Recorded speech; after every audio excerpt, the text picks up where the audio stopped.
Yeah, well, I think we're following the trend that we saw in South Africa, which was a very steep rise and then quite a precipitous fall. That's certainly what we're experiencing in the UK, and it looks like it's going to be the case with Omicron across Europe. What we don't know is how far it will fall. So we've still got over 80,000 cases a day in the UK. That's still extremely high. We're seeing increased number of hospitalizations, but that also looks like it might be stabilizing and a very low death rate, but still increasing slowly. So we're obviously in that phase where things are sort of dampening down, but we're not sure whether or not we're going to see a further reduction or whether this is going to stabilize for a few weeks. Yeah. Do you expect that the same thing, a similar effect might happen in Australia?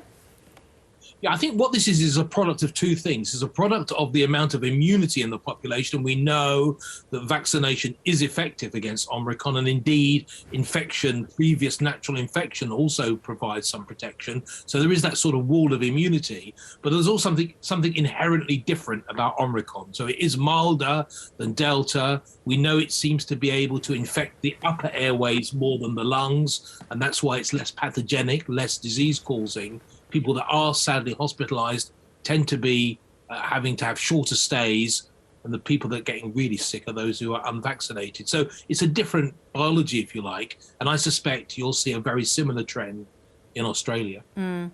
Australia is relying very heavily on rapid testing, although we are having supply issues. The UK similarly used rapid tests quite a lot. Is this an accurate assessment of just how widespread COVID is in the community? It helps with that, but it's actually more about personal protection and ensuring that people who do test positive on lateral flow isolate. So we've had a big debate in the UK about that isolation period, the period after which you either develop symptoms or test positive, where you stay isolated to prevent spreading infection. And we know that's had a big effect on preventing infection spreading. Lateral flow tests are really good at detecting whether you are contagious. The problem we've been having is that because of such high levels of infection, so many people are isolating that it's impacting on essential services like our national health services and public transport. But lateral flow tests are not perfect, but they're really helpful in identifying when you are most infectious. Troubling too is what seems to be emerging as a very bad flu season. What is causing this spike? Yeah, we predicted this really because we were all in lockdown last year over the winter period across Europe. People weren't exposed as much to colds and flu. Many people have just been having very, very severe colds actually this winter.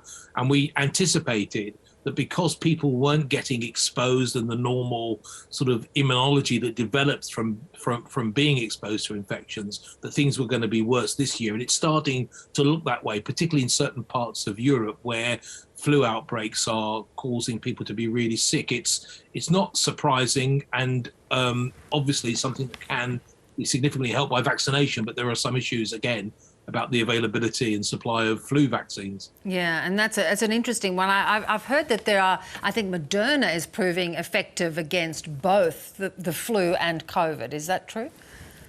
I'm not sure. I'm not actually sure about that, to be honest with you. I think what you need to do is have the flu jab. One of the issues that's always difficult about flu is it's hard to predict what type of strain of flu you're going to see every year, and that usually is decided 6 months because it takes that time to manufacture.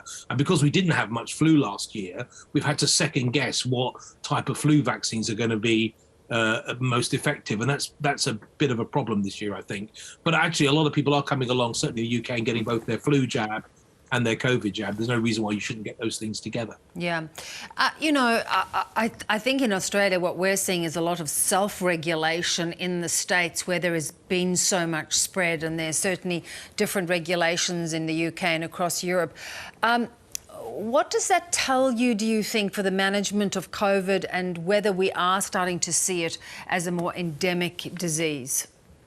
I honestly feel very concerned about talking about COVID as endemic, but I do think in this learning to live with the virus, we are going to have to adjust our behaviours. And I think you're right. There is a lot of self-regulation going on in terms of face mask wearing and people being concerned about mixing in large groups. And I think we're in that interesting phase at the moment, but seeing less cases, but also knowing what's happened before. And what's happened before is new variants have popped up. And I think if that tells us anything, is that we can't be complacent. And it comes back to that issue that we keep hearing about, which is, we need to get the world vaccinated to stop the spread and mutation of this virus. We need everybody around the globe. Otherwise, we're going to be in this endless cycle of worrying about new variants popping up all over the place. But things are looking good. And I think the vaccinations are really important and will get better, actually. There'll be new vaccines. But I'm not sure that we can start talking about this becoming endemic just yet. Yeah, no, it's a good warning indeed. Lawrence, thanks so much for your time.